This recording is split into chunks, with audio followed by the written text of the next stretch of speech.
how much control do you have over the company? Control regarding the budget, regarding strategic changes in direction, regarding decisions on sales, acquisition, debt, etc. So although those are all explicitly stated in the protective provisions, you have to negotiate each line item. And so depending upon how much control you want over the company, those can be more difficult to get.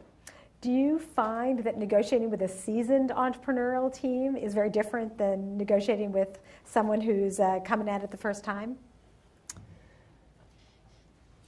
I think yes and no. The first-timers are generally really paranoid, so it's hard to even get them at the table. The more seasoned entrepreneurs, those aren't necessarily more difficult negotiations. You might think they were because these people know how to negotiate a term sheet. They understand the language. They've done this before. But they also, I think, in my experience, they have a better perspective on real value.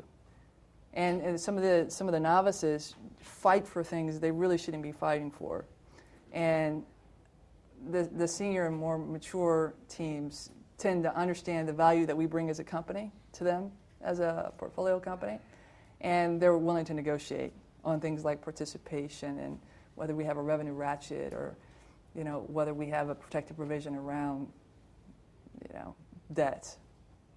So it actually, you would think that you could get away with a lot more from a novice, and we typically find that those are a little more difficult negotiations. Because they want to negotiate every single point, point. Even the things that might not be as important. That's right. They assume that you're out to, take it to them. Imagine that.